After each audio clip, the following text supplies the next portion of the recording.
오늘도 소중한 시간을 내어 찾아주셔서 진심으로 감사드립니다.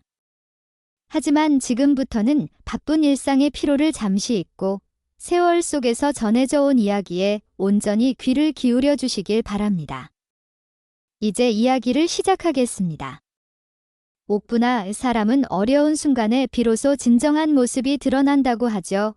노마님의 목소리는 지금도 옥분의 귓가에 선명하게 맴돌고 있습니다. 그러나 안타깝게도 노마님은 이제 이 세상에 계시지 않으시다는 사실을 옥부는 받아들여야 했습니다. 그리고 노마님께서 세상을 떠나신 지 겨우 석 달 만에 옥부는 오직 보다리 하나만 들고 이 집의 대문 밖으로 쫓겨나는 비극적인 상황에 직면했습니다. 썩어져 도둑년, 큰마님의 저주 섞인 고함이 옥분의 등 뒤에서 천천히 들려왔습니다. 옥분의 몸에는 아직도 어제까지 받았던 상처 자국이 선명하게 남아 있었고 그녀의 입술 끝에는 아직 마를 새도 없는 피가 맺혀 있었죠.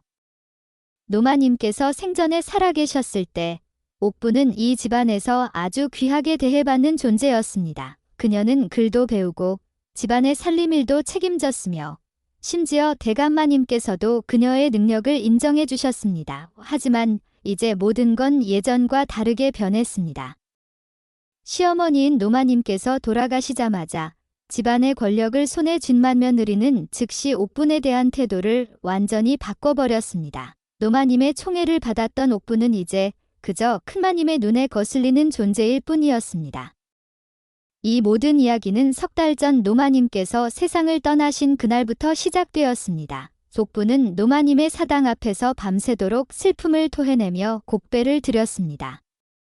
노마님은 언제나 옥분을 자신의 친딸처럼 아껴주셨기 때문입니다. 어린 시절부터 글자를 가르쳐 주시고 바느질하는 방법도 알려주셨으며 세상 사람들과 어떻게 대하는지 생활의 지혜까지 일러주신 노마님. 그런 노마님께서 차가운 나무 상자 속에 누워 계시는 모습을 보았을 때 옥부는 마치 세상 전체가 무너지는 것처럼 심한 절망감에 빠졌습니다. 옥부나 울지 마라. 노마님의 막내 손주인 이담이 조용히 옥분의 어깨를 두드리며 위로해 주었죠.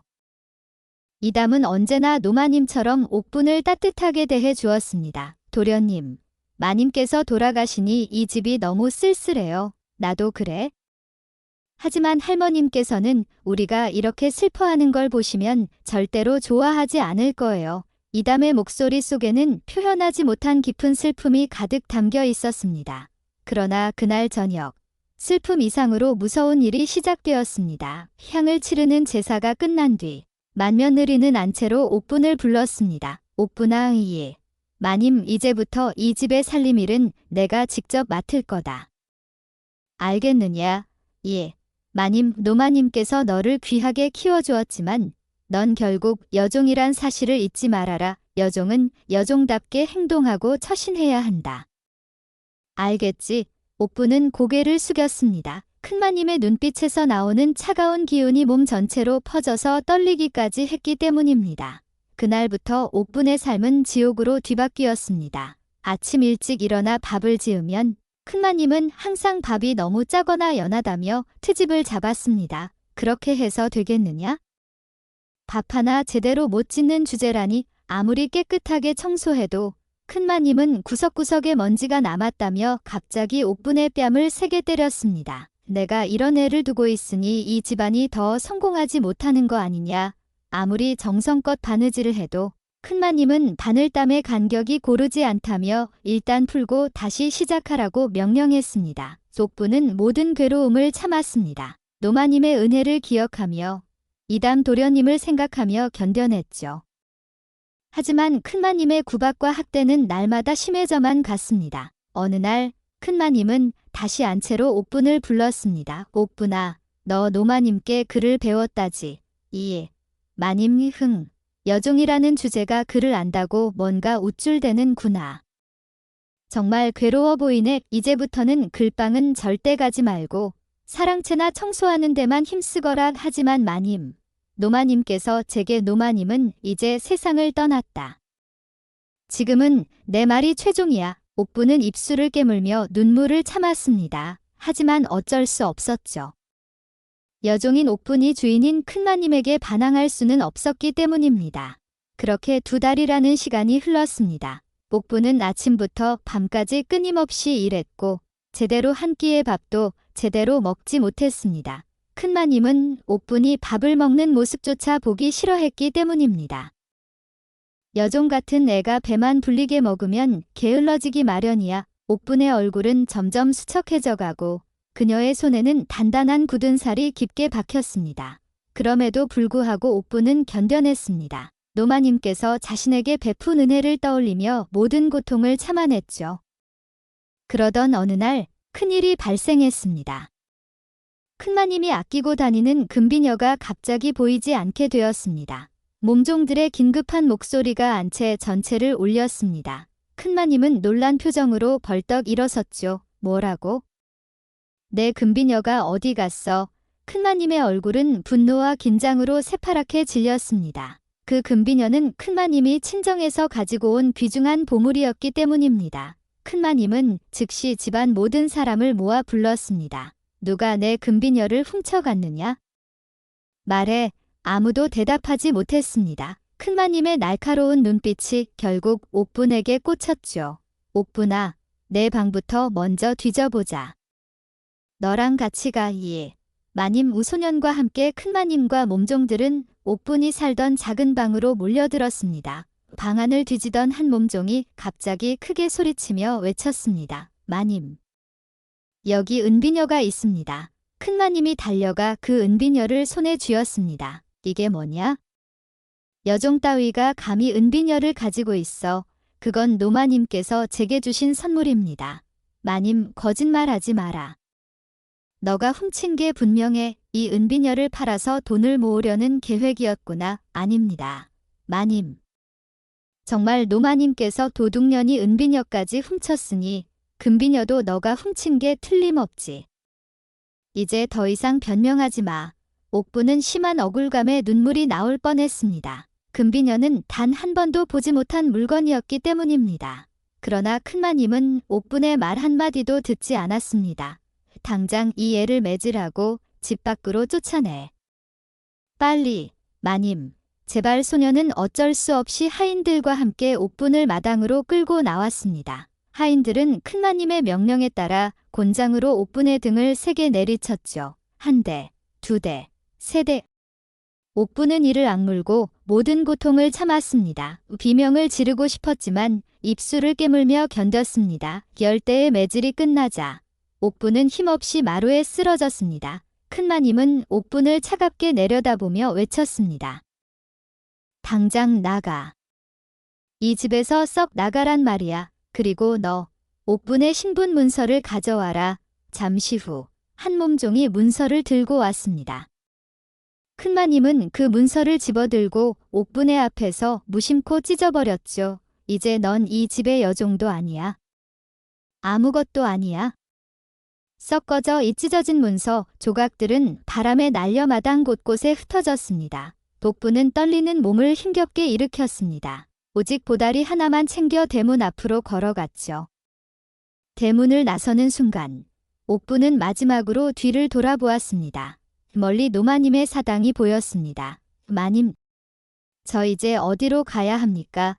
옥분의 눈에서 뜨거운 눈물이 겨우눈처럼 흘러내렸습니다. 대문 밖으로 나온 옥분은 걸음을 멈추지 못했습니다. 어디로 가야 할지, 무엇을 해야 할지 아무것도 모르기 때문입니다. 해는 이미 서쪽 하늘로 지고 있었고 가을바람은 차갑게 옥분의 살을 파고 들어왔습니다. 옥분은 보다리를 품에 꼭 안고 걸었습니다. 매질로 생긴 상처는 아파도 그보다 훨씬 아픈 건 마음속의 상처였죠. 심한 억울함과 배신감이 가슴을 무겁게 짓누르고 있었습니다. 해가 완전히 지고 어둠이 온 세상을 뒤덮었습니다. 옥분은 한양의 거리를 헤매다가 결국 장터의 한 구석에 주저앉았습니다. 몸은 지쳐있고 배는 굶주렸지만 밥 한 끼 살 수 있는 돈도 없었죠. 하룻밤만 견디면 내일은 뭐라도 할 수 있을 거야. 옥분은 보다리를 베드 삼아 누봤습니다. 차가운 땅바닥의 온기가 몸 전체로 전해져 얼었지만 이제는 눈물조차 나오지 않았습니다. 그저 멍하니 하늘의 별들을 바라보는 것뿐이었죠. 다음 날 아침 옥부는 장터 곳곳을 돌아다니며 일자리를 찾았습니다. 아주머니, 혹시 일손이 필요하시나요? 무엇이든 잘 하겠습니다. 청소라도, 빨래라도, 바느질이라도. 그러나 대부분의 사람들은 고개를 저었습니다. 주인 집에서 쫓겨난 여종을 누가 쉽게 믿겠습니까?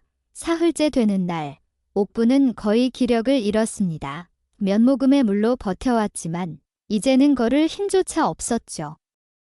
장터의 구석에 쓰러진 옥분의 눈앞은 점차 흐려졌습니다.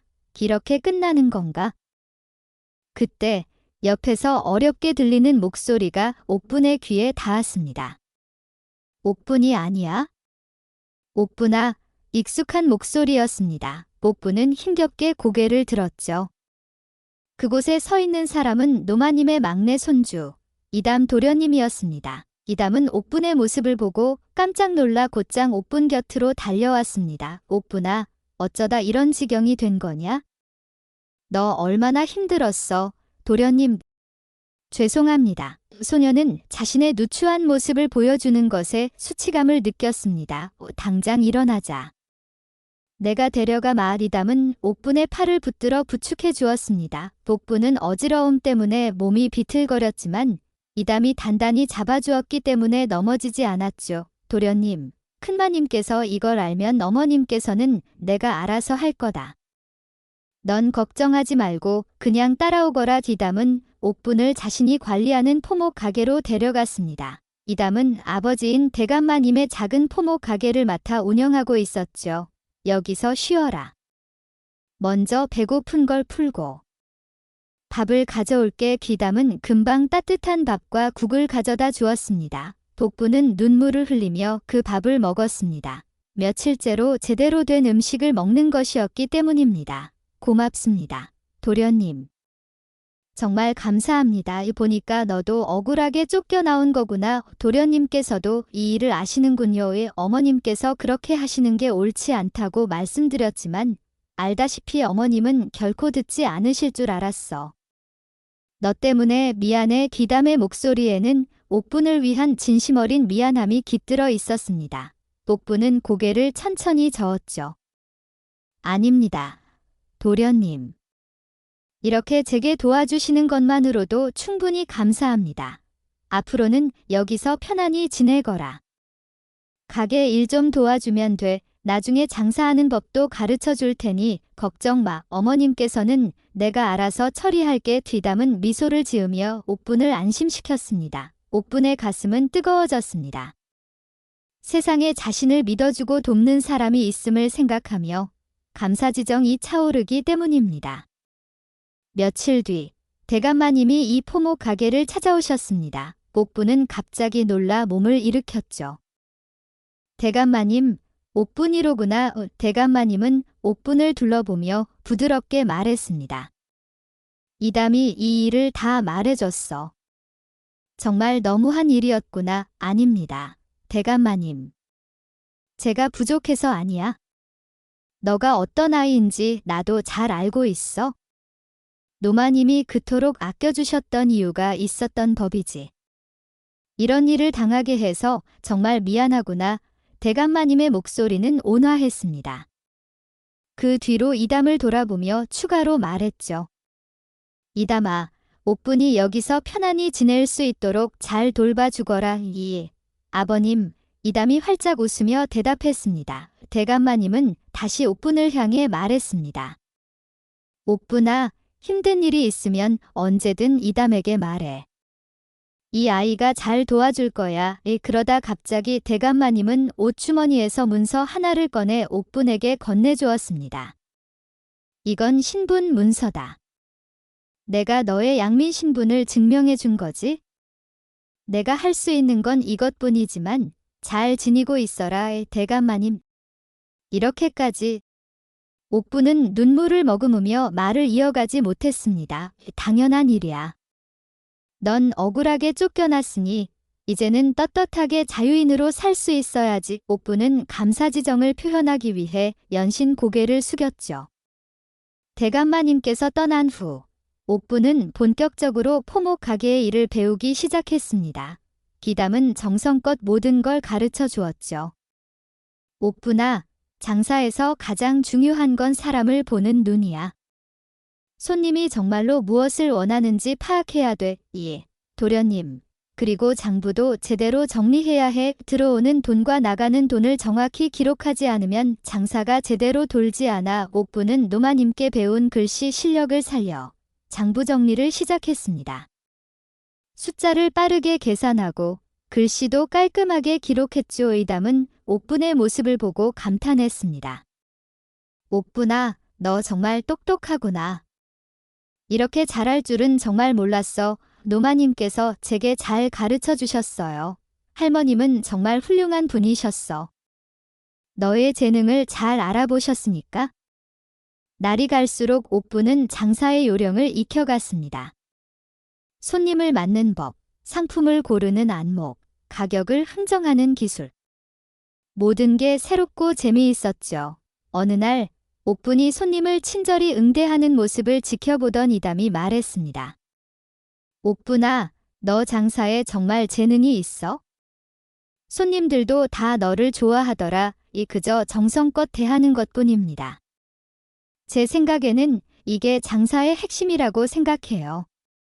정직하고 성실하게 족부는 부끄러움을 타며 미소를 지었습니다.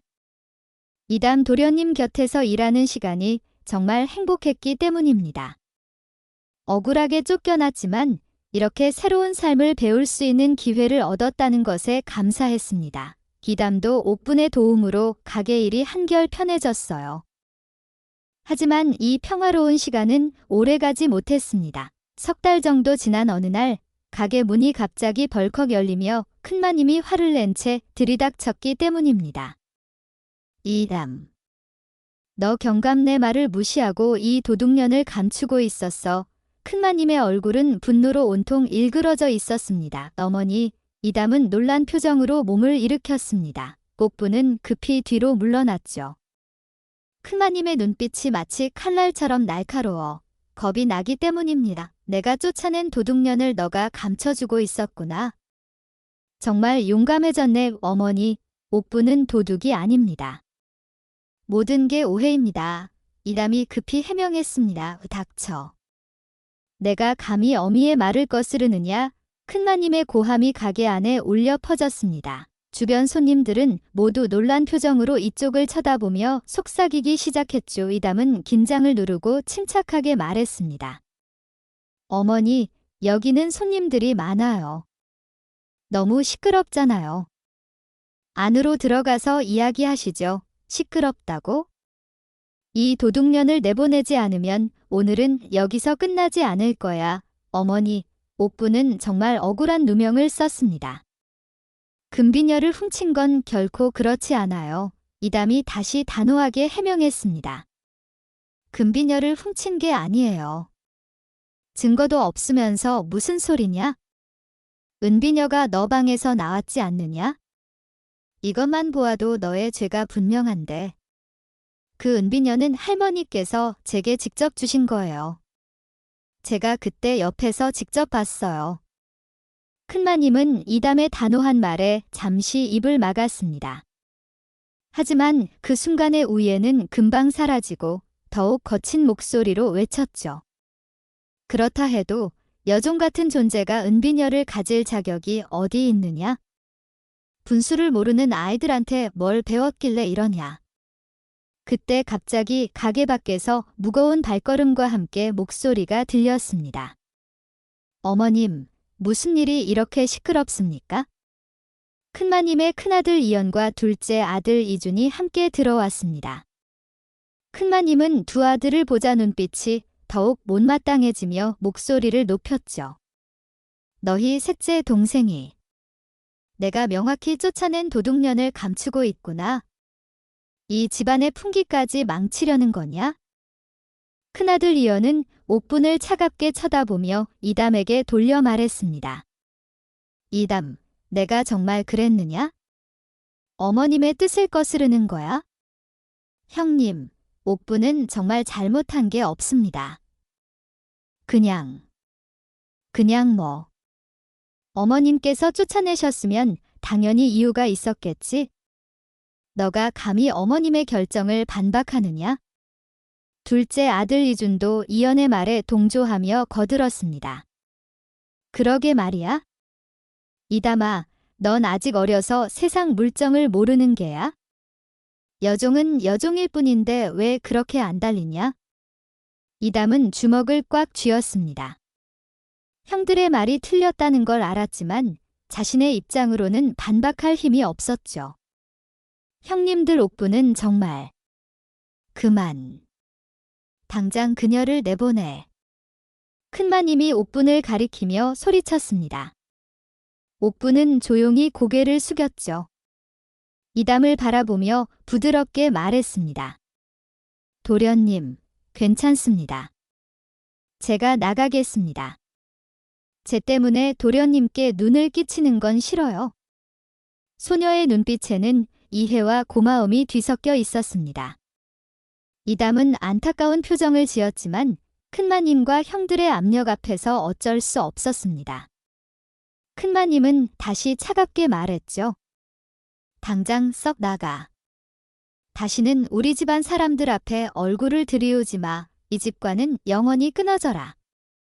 옥부는 천천히 자리에서 일어났습니다. 그동안 모아둔 작은 보다리를 챙겼죠.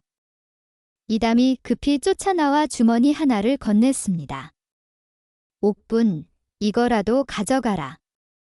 조금이라도 도움이 될 거야. 주머니 안에는 적은 양의 돈이 들어 있었습니다.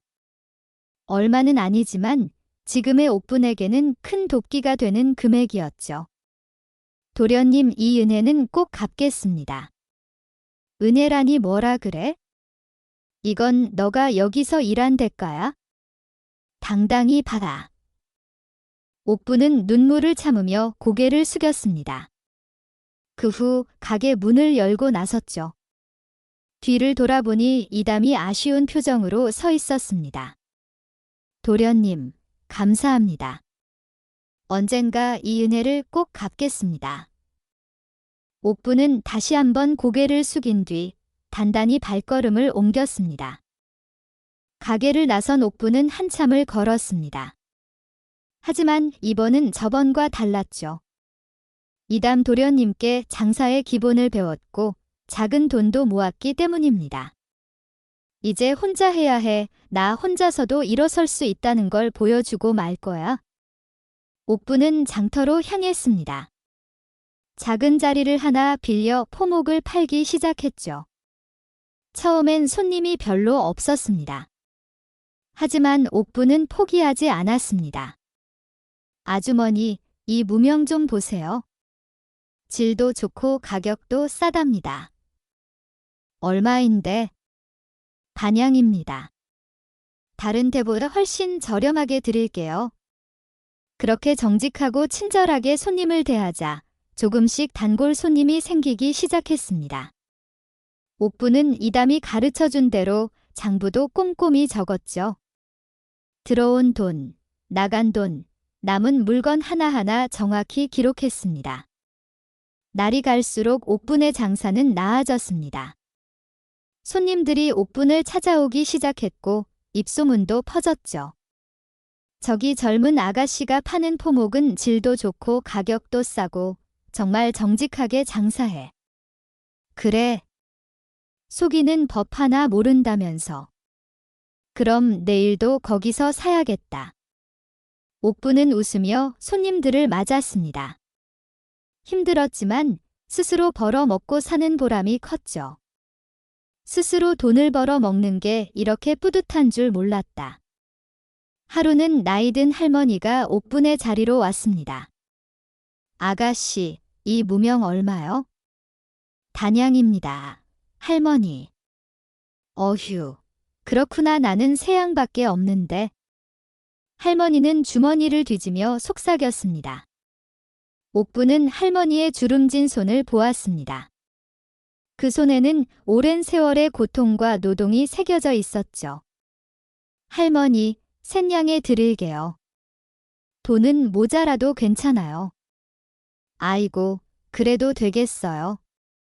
정말로. 네, 괜찮습니다. 다음에 또 오세요. 할머니는 감사하다는 표정으로 고개를 숙이고 갔습니다. 옆에서 지켜보던 다른 손님이 말했죠. 아가씨, 그렇게 장사하면 손해 아니요. 단양 물건을 셋냥에 주다니. 괜찮습니다. 할머니께서 기뻐하시니 저도 기뻐요. 그날 저녁, 옥부는 장부를 정리하며 생각했습니다. 노마님께서 말씀하셨지? 사람은 어려울 때 진짜 모습이 드러난다고. 나는 어떤 사람이 되고 싶을까? 노마님처럼 따뜻하게 사람을 대하는 사람이 되고 싶다. 돈을 많이 버는 것보다 사람들에게 도움이 되는 사람이 되고 싶다. 그렇게 옥분의 새로운 삶이 본격적으로 시작되었습니다. 봄이 지나고 여름이 왔습니다. 옥분의 장사는 나날이 번창했죠. 작은 노점에서 시작했지만 이제는 장터 안에서 제법 큰 자리를 차지하게 되었습니다. 옥분 낭자, 오늘도 좋은 물건 있어? 그럼요. 오늘 새로 좋은 비단이 들어왔답니다. 색감도 예쁘고 질도 쫀긋해요. 손님들은 옥분을 믿었습니다. 한 번도 속인 적이 없었고 항상 좋은 물건을 제공했기 때문입니다. 옥분은 정성껏 물건을 골라주며 설명했죠. 이 비단은 색이 잘 퇴지 않아서 옷을 지으시면 오래 입을 수 있을 거예요. 근사하게 나올 겁니다. 그렇군. 그럼 이걸로 하지? 옥분은 정확히 재어 포장해 주었습니다. 덤으로 비슷한 색의 실까지 챙겨드렸죠.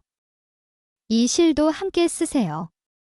색깔이 잘 맞을 거예요. 아이고, 고맙소. 다음에 또 올게. 손님이 돌아간 후 옥분은 장부를 꺼내 기록했습니다. 들어온 돈, 남은 물건, 다음에 사올 물건 하나하나 빠짐없이 적었죠. 옥분은 가끔 이담 도련님을 떠올렸습니다. 도련님은 지금 어떻게 지내실까? 큰마님께 혼나시진 않았을까? 걱정이 많았지만 옥분은 이를 악물고 참았습니다. 도련님께 눈을 끼치지 않으려면 내가 더 잘해야 해. 언젠가 은혜를 갚을 수 있도록. 가을이 되자 옥분은 큰 결심을 했습니다. 작은 가게를 여는 것이었죠. 그동안 잠도 적게 자며 포목 장사와 아르바이트를 병행하며 모은 돈으로 장터 근처에 작은 포목 가게를 세웠습니다. 드디어 내 가게가 생겼구나. 옥분은 가게 안을 둘러보며 눈물이 나올 뻔했습니다. 비록 작았지만 이곳은 스스로의 힘으로 만든 세상에서 가장 소중한 공간이었죠. 가게 문을 열자마자 평소 아는 손님들이 찾아왔습니다. 아이고 옥분 낭자. 이제 가게까지 차렸구먼. 축하 축하. 이제 여기서 물건 사면 편하겠다. 앞으로 자주 올게. 옥분은 웃으며 손님들을 맞았습니다. 가게는 날마다 분주해졌고 단골 손님도 점점 늘어났죠. 어느 날 포목 도매상 김진사가 찾아왔습니다. 옥분 낭자, 소문 들었소. 장사를 그렇게 잘한다는 거라? 아닙니다. 저는 그저 정성껏 할 뿐입니다. 허허, 겸손하기까지 하시구려. 좋아. 내가 물건을 평소보다 싸게 대줄 테니 앞으로는 나한테서 사시오. 너의 성실함을 믿어. 감사합니다. 김진사님. 김진사는 옥분의 정직함을 알아보았습니다. 옥분과 거래하면 손해볼 일이 없다는 걸 확신했죠. 옥분도 김진사를 믿었습니다. 항상 좋은 물건을 저렴한 가격으로 제공해 주었기 때문입니다. 장사는 사람이 하는 거요. 좋은 사람을 만나야 장사도 잘 된다. 옥분은 이 생각을 명심했습니다. 김진사와의 인연으로 옥분의 가게는 더욱 번창했습니다. 좋은 물건을 싸게 구할 수 있었고 손님들도 더욱 만족했죠. 겨울이 되자 옥부는 가게를 조금 더 넓혔습니다. 물건 종류도 다양하게 늘렸고 손님들이 편히 쉴 수 있는 의자와 차도 마련했죠. 아이고, 여기 앉아서 구경할 수 있으니 좋구먼. 그러게 말이야. 옥분 낭자가 참 세심하네. 옥부는 손님들의 말에 귀를 기울였습니다. 무엇이 필요한지, 어떤 게 불편한지 파악하고 하나하나 개선해 나갔죠. 장사는 손님을 생각하는 마음에서 시작된다. 이담 도련님의 말씀이 정말 맞았다는 걸 깨달았습니다. 1년, 2년이 지났습니다. 옥분의 가게는 이제 장터에서 제법 알려진 곳이 되었습니다. 여종 출신이라는 사실을 아는 사람도 있었지만 아무도 신경 쓰지 않았죠. 옥분의 정직함과 성실함이 모든 걸 증명했기 때문입니다. 어느 날 저녁, 옥분은 장부를 정리하며 미소를 지었습니다. 이제 조금 여유가 생겼어. 언젠가 노마님의 묘 앞에 절이라도 올릴 수 있겠지? 옥분은 여전히 노마님을 그리워했습니다. 그리고 이담 도련님도요. 언젠가 다시 뵐 수 있을까? 그때는 당당한 모습으로 인사드리고 싶다. 같은 시기에 옥분의 옛주인 집인 양반집은 급격히 기울어지고 있었습니다. 모든 건 크마님의 끝없는 탐욕에서 시작되었죠. 노마님이 돌아가신 후 큰마님은 집안의 권력을 독점했습니다. 쓸데없는 장신구와 물건을 사는데 돈을 쓰고 허영심에 차는 생활을 계속했죠. 저 금비녀 정말 예쁘구나. 사오너라. 마님, 그 금비녀 너무 비쌉니다. 집안 경제를 생각해 주세요. 시끄러워. 내가 갖고 싶다는데 뭐가 문제냐? 그냥 사와. 하인들은 어쩔 수 없이 비싼 물건들을 사왔습니다. 큰마님은 장신구를 차려입으며 만족스러운 표정을 짓죠. 큰아들 이연도 문제였습니다. 아버지인 대감의 만류에도 불구하고 무리한 사업에 뛰어들었죠. 아버님, 이번 기회를 놓치면 안 됩니다. 저 땅을 사두면 금방 큰 돈을 벌 수 있어요. 이연아, 그 땅 너무 비싸다. 주변을 좀 더 살펴보고 신중하게 생각해보자. 아버님은 너무 조심스러우십니다. 요즘은 빨리 움직여야 돕니다. 이연은 결국 큰 돈을 빌려 땅을 샀습니다. 하지만 그 땅은 물이 잘 새고 작물도 기르지 못하는 황무지였죠. 속은 겁니다, 아버님. 제가 잘못했습니다. 이연은 빛을 잃은 표정으로 고개를 숙였습니다. 내가 말하지 않았느냐? 조심하라고. 대감은 한숨을 쉬었습니다. 하지만 이미 늦었죠. 빚은 눈덩이처럼 불어났고 집안 재산을 하나 둘 팔아야 했습니다. 둘째 아들 이주는 더 심했습니다. 날마다 기생집에 들락날락하며 돈을 물쓰듯 썼죠. 도련님, 오늘도 오셨네요. 오늘도 제일 좋은 술과 음식 푸짐하게 내오시죠? 기생집 아주머니가 부지런히 맞았다. 허허, 그럼. 친구들도 불렀으니 잘 챙겨주거라. 이주는 태연하게 명령했습니다. 친구들과 함께 술을 마시고 노는 것 외에는 집안 형편을 한 번도 생각하지 않았죠. 이담은 형들을 말렸습니다. 큰 형님, 이준 형님. 이러시면 안 됩니다. 집안이 이렇게 어려운데 내가 뭘 안다고? 아직 어린애가 주제넘게 말하지 마. 넌 그냥 내 포목하게나 잘 돌려라. 이연이 화를 내며 말했습니다. 이준도 웃으며 거들었죠. 그래, 이담아. 세상 물정 모르는 애가 뭘 알아? 우리 마음대로 살게 둬. 형들은 이담의 말을 하나도 들으려 하지 않았습니다. 대감마님도 걱정스러운 표정으로 지켜볼 뿐이었죠. 이담아, 내 형들이 저러니 아버지도 힘들다. 아버님, 제가 뭐라도 해보겠습니다. 가게를 더 열심히 운영해서 돈을 벌겠습니다. 고맙다, 아들아. 하지만 내가 할 수 있는 게 많지 않을 거다. 대감의 말이 맞았습니다. 큰마님과 형들은 계속 무절제하게 돈을 쓰고 집안 재산은 점점 줄어들었죠. 어느 날 빚쟁이들이 양반집 대문을 세게 두드렸습니다. 대감님, 빚을 갚아야겠죠? 이미 몇 달째 미뤄드렸어요. 조금만 기다려 주시오. 곧 갚겠소 정말로.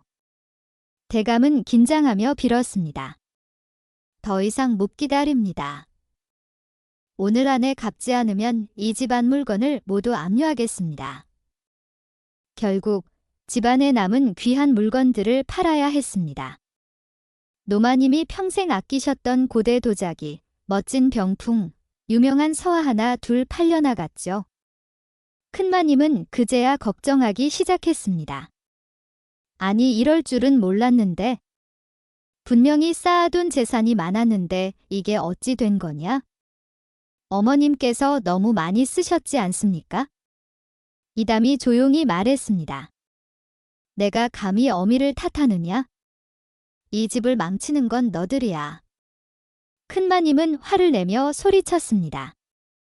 이담은 한숨을 쉬며 뒤로 물러났죠. 시간이 지날수록 상황은 더 나빠졌습니다. 하인들에게 월급을 주지 못했고 집안 밥상도 점점 초라해졌습니다. 하인들도 하나 둘 떠나기 시작했습니다. 한때 화려했던 양반집은 이제 텅 비어가는 헛집이 되었죠. 큰마님은 방에만 들어가서 울기만 했습니다. 이게 무슨 일이람? 왜 날 아무도 말리지 않았느냐? 이제 어떡해? 이연과 이준도 후회했지만 이미 엎질러진 물이었습니다. 아무리 후회해도 돌이킬 수 없었죠. 대감마님은 결국 병상에 누웠습니다. 알고도 막지 못한 죄책감과 끝없는 근심 걱정으로 몸이 급격히 쇠약해진 겁니다. 아버지, 괜찮으십니까? 의사를 불러올게요. 이담은 걱정하며 말했습니다. 이담아 미안하구나. 이런 안 좋은 집안을 물려주게 되어서. 아버님, 그런 말씀 마세요. 제가 뭐라도 해보겠습니다. 꼭 살려드릴게요. 이담은 필사적으로 돈을 벌려고 했습니다. 포목 가게를 아침부터 밤까지 열고 여분의 일도 찾아서 했지만 눈덩이처럼 커진 집안 빚을 메우기엔 턱없이 부족했죠. 그렇게 3년이 흘렀습니다. 한때 부유했던 양반집은 이제 거의 폐가 나 다름없었습니다. 큰 기와집은 구멍이 나고 마당엔 잡초가 무성하게 자랐죠. 이담은 가끔 창밖을 보며 생각했습니다. 할머니 노마님과 살아계셨다면 이 집을 어떻게 구했을까? 그리고 옥분도 떠올렸죠. 옥분은 잘 지내고 있을까? 차라리 그때 쫓겨난 게 옥분한테는 더 잘된 일이었겠구나. 이담은 후회했지만 어쩔 수 없었습니다. 지금 당장 가족을 돌보는 것도 벅찼기 때문입니다. 그때 노마님의 기일이 다가왔습니다. 가을이 깊어진 날이었죠. 옥부는 가게 문을 닫고 제사 준비를 했습니다. 노마님께 올릴 음식, 향, 그리고 예쁜 꽃을 사왔죠. 노마님, 벌써 3년이 지났네요. 저는 지금 잘 살고 있습니다. 정말 보고 싶습니다. 옥부는 그동안 한 번도 옛 주인집을 찾지 못했습니다. 큰마님께서 다시는 얼굴을 들이우지 마라고 했기 때문입니다. 하지만 노마님의 기일은 달랐죠. 몰래라도 가서 제사를 올려야 해 노마님께서 저를 손녀처럼 아껴주셨는데 새벽이 아직 오지 않은 어두운 시간에 옥부는 가방을 메고 집을 나섰습니다. 노마님의 묘로 향하는 길이었죠. 아무도 없는 새벽 시간에 몰래 제사를 올리고 돌아갈 생각이었죠. 3년 만에 다시 찾은 옛 주인 집의 모습을 보자 옥부는 깜짝 놀랐습니다. 대문은 낡아서 틈이 나 있고 담장은 여러 군데 무너져 허물어졌으며 기와도 몇 개 떨어져 바닥에 놓여 있었죠. 이게 어떻게 된 일이지? 사람이 살지 않는 건가? 옥부는 조심스럽게 담장 가까이 다가가 안을 들여다봤습니다. 마당엔 잡초가 무성하게 자라고 집 안은 어둡고 쓸쓸해 보였죠. 그때 갑자기 안에서 목소리가 들렸습니다. 어머님, 오늘 저녁은 뭘 드실 겁니까? 그냥 죽이나 한 그릇 끓여라. 이젠 그 이상 안 바란다. 큰마님의 목소리였습니다. 하지만 예전처럼 거만하거나 힘차지 않았고 지쳐있고 허무한 톤이었습니다. 옥분의 가슴이 철렁 떨어졌습니다. 황급히 근처 야산으로 올라가 나무 아래 앉았죠. 그렇게 부유했던 집안이 어떻게 이렇게 됐을까? 머릿속이 복잡했습니다. 비록 자신을 쫓아낸 사람들이지만 그들은 노마님의 가족이었고 이담 도련님과 대감마님도 계셨죠. 도와야 하나? 아니면 그냥 가야 하나? 옥부는 밤새도록 고민했습니다. 노마님의 기일을 맞아 제사를 올리러 왔는데 이런 모습을 보게 된 건 마치 운명의 장난 같았습니다. 다음 날 아침에도 옥부는 결정을 내리지 못했습니다. 가게로 돌아와도 마음이 무겁게 눌려 있었죠. 옥분 아가씨, 오늘은 왜 이렇게 힘없어 보이시오? 몸이 안 좋으신가? 단골 손님이 걱정하며 물었지만 옥부는 면강히 미소를 지으며 대답했습니다. 아닙니다. 그저 조금 피곤할 뿐이에요. 그렇지만 며칠이 지나도 옥분의 마음은 정리되지 않았습니다. 밤마다 침대에서 뒤척이며 생각했죠. 노마님이라면 이때 어떻게 하셨을까? 갑자기 노마님의 목소리가 떠올랐습니다. 옥분아, 사람은 어려울 때 진짜 모습이 드러난단다. 넌 어떤 사람이 되고 싶니? 옥부는 눈을 감았습니다. 저는 노마님처럼 따뜻하게 사람을 대하는 사람이 되고 싶습니다. 그렇다면 답은 이미 정해져 있었죠. 옥부는 일어나 창문을 열었습니다. 새벽 공기가 차갑게 몸을 감쌌지만 마음은 확신으로 가득 찼습니다. 도와야 해, 내 마음이 편해지려면. 옥부는 결심을 굳혔습니다. 다음 날 옥부는 가게에서 쌀 한 가방과 따뜻한 포목 여러 장을 준비했습니다. 그리고 살림살이에 쓸만한 돈도 조금 챙겼죠. 옥분 아가씨, 이른 시간에 어디 가시오? 가게가 아직 문을 열지 않았는데. 도매상 김진사가 의아해하며 물었습니다. 잠시 다녀올 곳이 있습니다. 중요한 일이에요. 정말 중요한 일이냐? 네, 꼭 해야 할 일이에요. 김진사는 옥분의 진지한 표정을 보고 더는 묻지 않았습니다. 그럼 조심해서 다녀오시오. 가게는 내가 잘 돌볼 테니 너무 오래만 걸리지 않게 돌아오시오. 감사합니다. 김진사님. 옥부는 수레에 짐을 싣고 출발했습니다. 옛 주인 집을 향하는 길이었죠. 가는 내내 마음이 두근거렸습니다. 큰마님은 어떤 반응을 보일까? 이람 도련님은 계실까? 대감마님은 무사하실까? 여러 생각이 머릿속을 스쳤지만 옥부는 발걸음을 멈추지 않았습니다. 노마님, 제가 잘하고 있는 거 맞죠? 옥부는 하늘을 올려다보며 속삭였습니다. 그 후 수레를 끌며 계속 걸어갔죠. 드디어 옛 주인집 대문 앞에 도착했습니다. 옥부는 잠시 망설인 뒤 대문을 살살 두드렸습니다. 똑똑. 안에서 느릿한 발소리가 들렸고 문이 조금씩 열렸죠. 누구시오? 문 뒤에는 예전보다 훨씬 수척해진 큰마님이 서 있었습니다. 큰마님은 옥분을 보자 눈을 크게 뜨며 깜짝 놀랐습니다. 얼굴이 하얗게 질렸죠.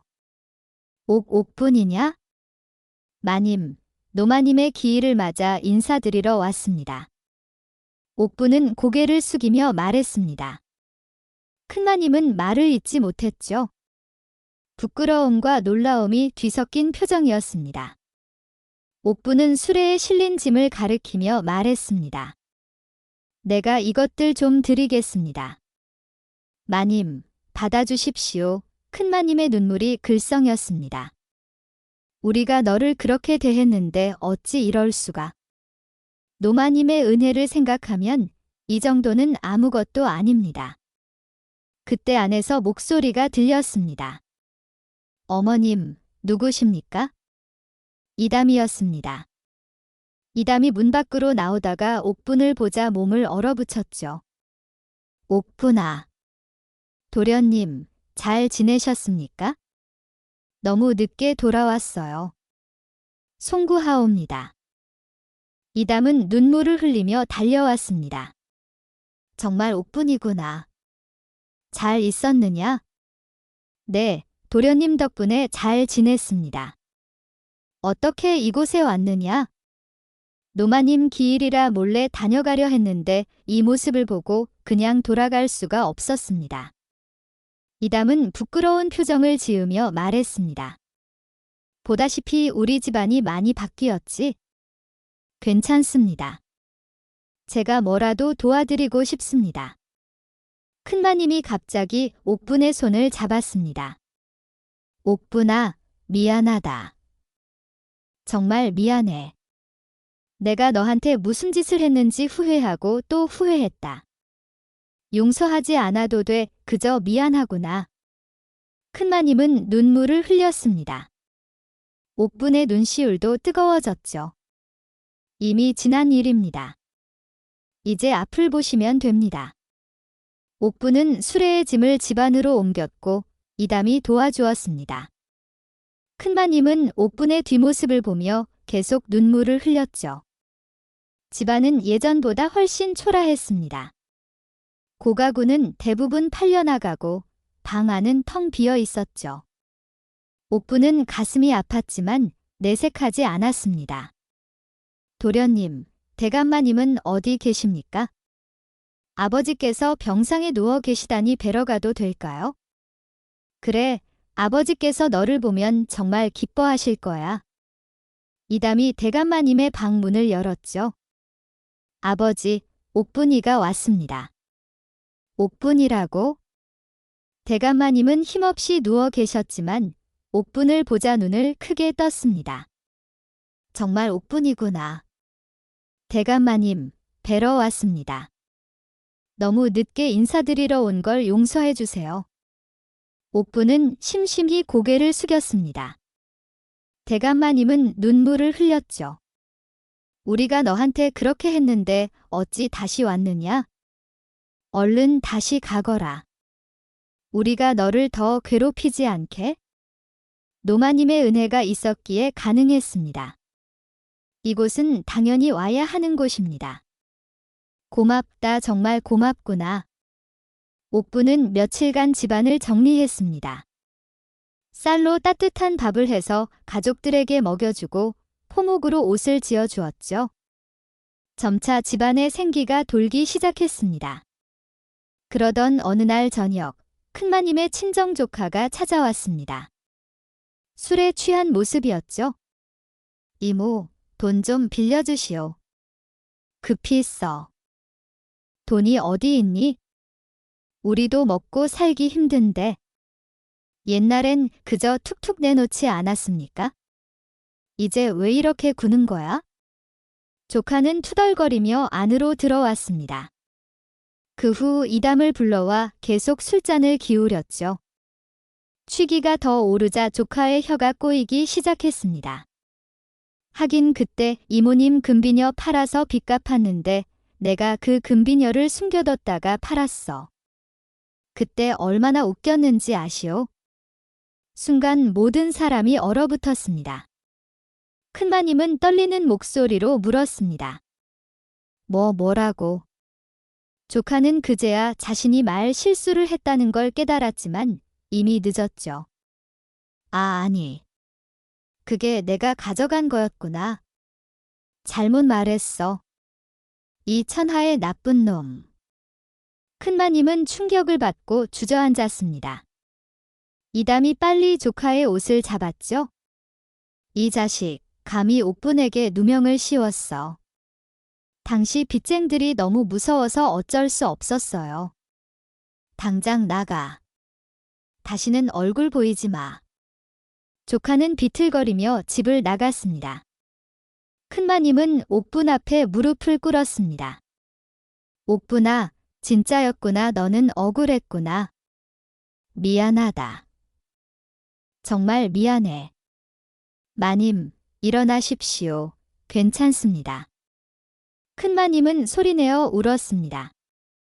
후회와 부끄러움이 가슴을 꽉 쥐었죠. 옥분은 큰마님을 일으켜 세웠습니다.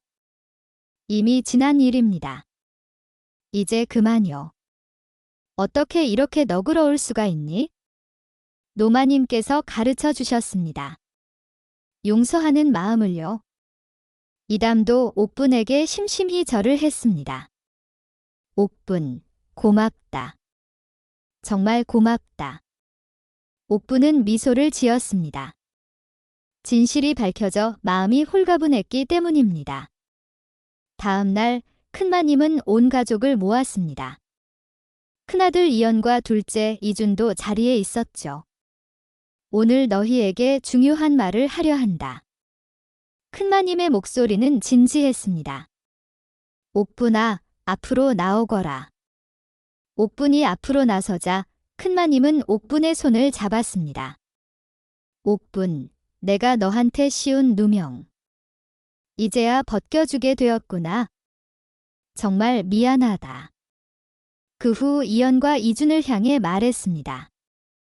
첫째랑 둘째도 옥분에게 사과하거라. 대감마님도 힘겹게 자리에서 일어나셨습니다. 몸은 여전히 약했지만 표정은 밝았죠. 이연과 이준은 자신들의 잘못을 돌아보고 옥분에게 진심으로 고개를 숙였습니다. 옥분, 미안했다. 대감마님은 말했습니다. 옥분이는 우리 집안의 은인이다. 옥분아, 앞으로 어떻게 지낼 것이냐? 우리 집에 함께 있지 않겠어? 저는 제 가게로 돌아가야 합니다. 하지만 가끔 찾아뵙겠습니다. 옥분은 며칠 더 머물며 집안일을 도왔습니다.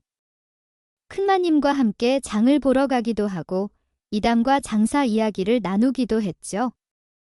어느 날 저녁, 노마님의 사당 앞에서 옥분은 혼자 제사를 올렸습니다.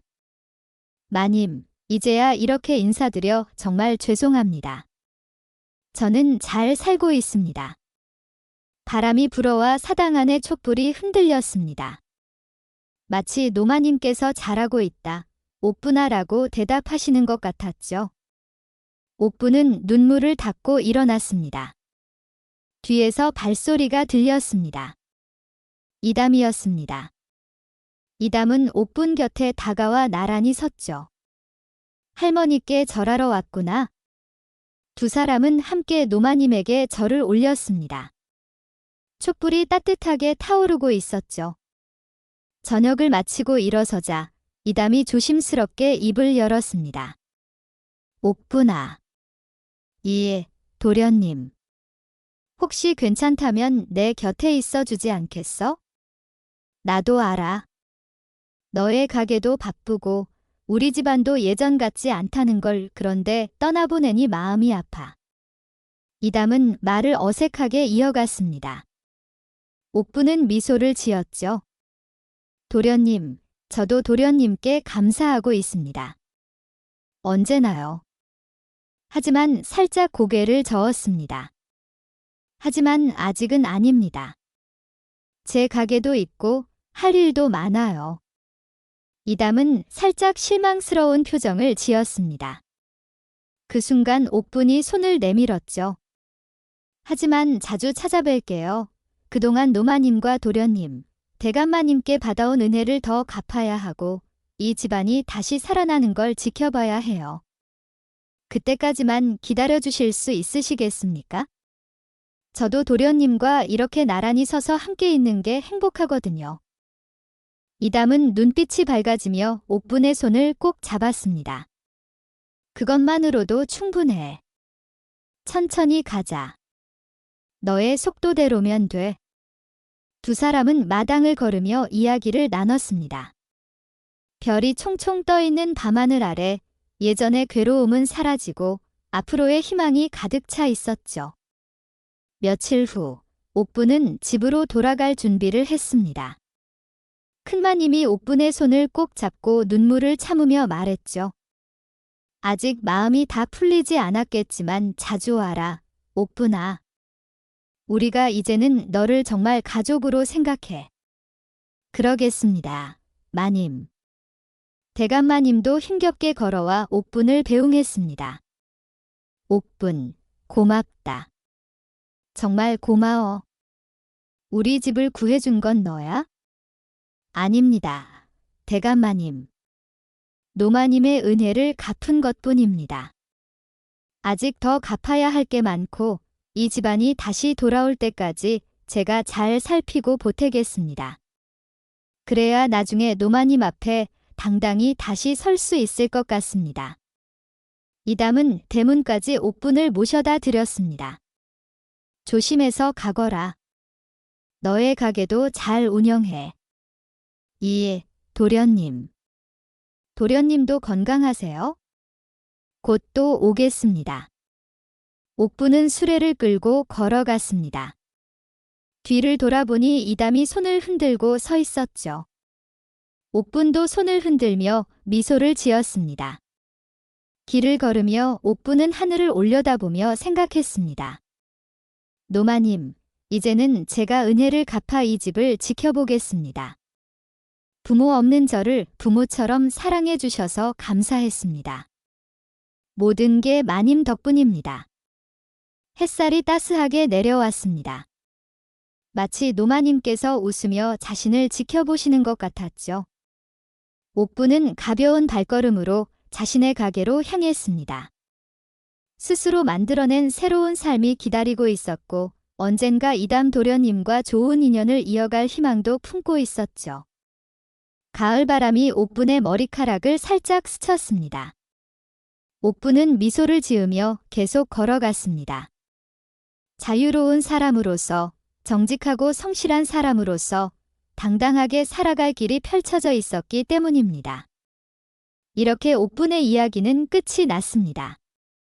사람은 어려울 때 진짜 모습이 드러나는 법입니다. 옥분은 노마님의 그 가르침을 평생 가슴에 새기며 살았죠. 만약 여러분이 옥분의 처지였다면 어떻게 하셨을까요? 자신을 쫓아낸 사람들을 다시 도울 수 있었을까요?